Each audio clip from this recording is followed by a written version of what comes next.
Dr. Sasa, welcome to the program. Can I start by asking you about the deadly force that the junta is using against protesters? Amnesty International is saying that its strategy has turned to shoot to kill the protesters. Do you believe that's what's happening on the ground in Myanmar? Unfortunately, I'm afraid that is true and fact.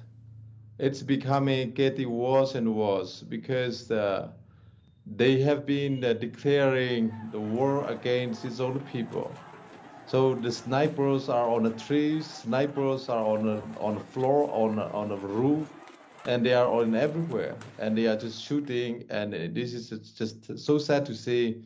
This happened again and again. It have happened in 1888. It happened 97. It happened 2007. It happened 2017. And now in my lifetime, 2021, we have seen this crime against humanity.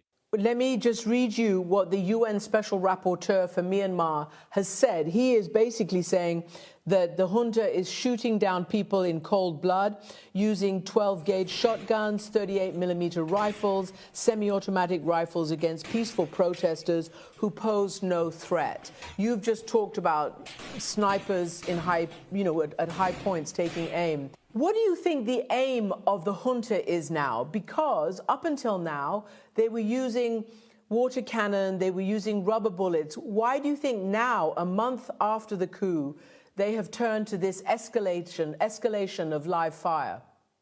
In the way, it's not surprising. That's exactly what happened in 1988. That's what happened in 1997. That's what happened in 2007. That's what happened in 2017, and now it's happening again. So it's like repetition of the same crime against humanity. And I'm afraid this is what has been happening to ethnic minority states like Kachin, Karen, Rakhine, Shanmun, Chin. This is what we have been living on for the last 50 years. They are bringing the bombs by the fighter jets. It seems like they have the license to kill. They have the license to rape, the license to torture, and the license to crime against humanity. Dr. Sasa, you mentioned all these ethnic minorities. Of course, the world knows about the attacks and the brutality against the people of Rakhine State. We've seen how the Rohingya have been pushed out of Myanmar. So we understand that. We put that into context. And I want to ask you this, because we also spoke to the UN Special Envoy for Myanmar, as you know, Christiane Amanpour. She said this to us. I want to play what she told us about the protesters themselves. This is the only thing they can do to resist and in this peaceful mean, because in my view, the Tamado, the army, is just waiting that also people will take arms and defend themselves. So it's very dangerous. And I beg the people in Myanmar not to fall in this trap, so to stay peaceful, but it's clearly very easy to say from a safety zone.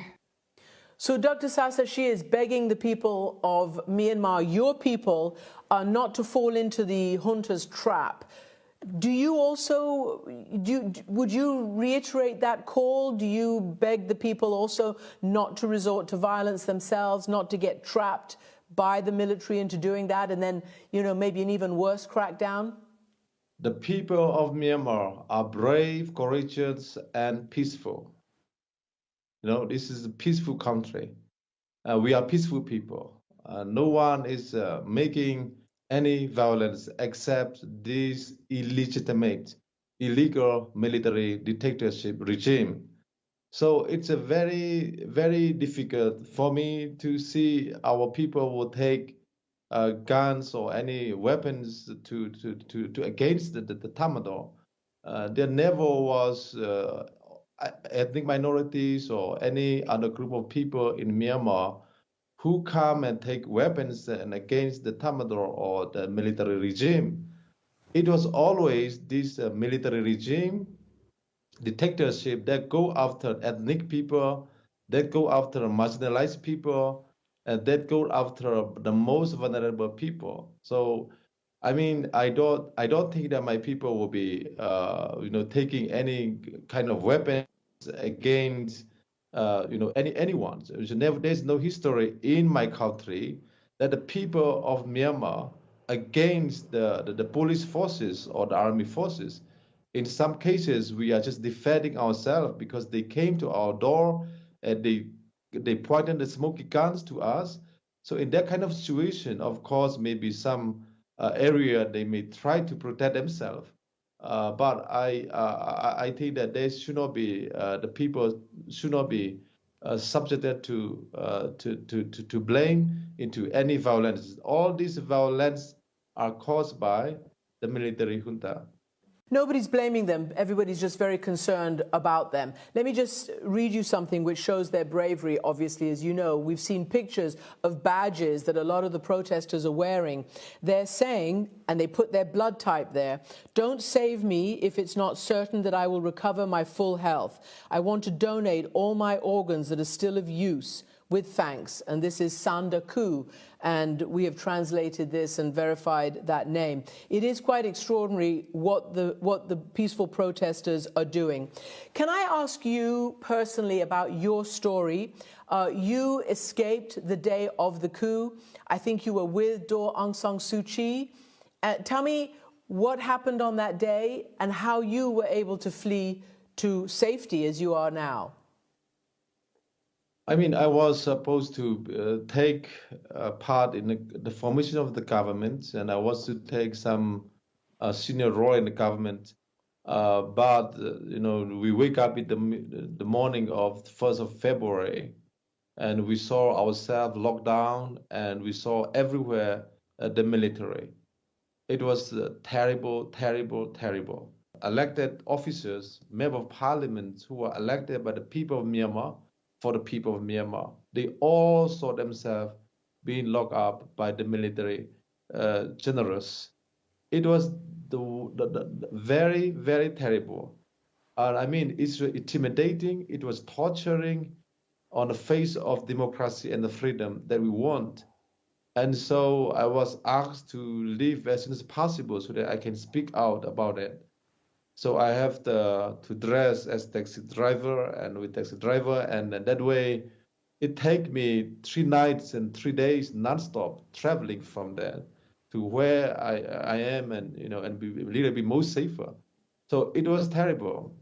Have you been in touch with Aung San Suu Kyi since? No, no one.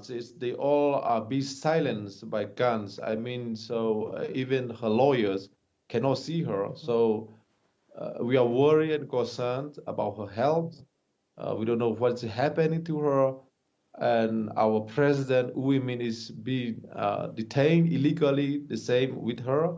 So there's several people, more than thousands, have been illegally detained by illegal government, illegal dictatorship. So, I mean, 54 people of Myanmar are under siege by military illegitimate governments. It seems to me that they are trying to create a situation so that the people will come out with anger so that they can kill them all by automatic guns, weapons. So, I mean, they have created a situation where this will happen. So it's a very, very worrying and concerning. So, Dr. Sasa, you said you had to escape in order to be able to tell the world what's going on. You're telling us now, but you are part of a group that is, of sort of a shadow government, and you are liaising with the UN. What are you telling the UN? What do you want to tell the international community? And what do you think you can get them to do? First, we need the protections. The people of Burma are protectless. There's no one who will protect them. And this illegal military regime has declared the war on the people of Myanmar. So no one is safe. So number one, we need safety. That means the international community have the responsibility to protect when the state failed to protect its own people. So we are asking international community to look at that. And secondly, We need international community to recognize and work with democratically elected member of parliament. And in coming weeks, we are going to form this interim government. When we form interim government, there will be alternative government against this illegitimate military-run governments. So we are asking international community to recognize the November 8, 2020 election, where the people of Myanmar have spoken loud and clear. They have chosen us to represent them, and now it's been silenced. So free and democratic world cannot silence with the generous. They must stand up with us. They must uphold the will of the people of Myanmar, and they must help us to uphold the will of the people of Myanmar. People of Myanmar, my people, are not asking money. We are not asking anything. We are asking that we gain back our freedom. We want freedom. We want justice. We want democracy. We want federal. We want peace. So if we have that, we have everything.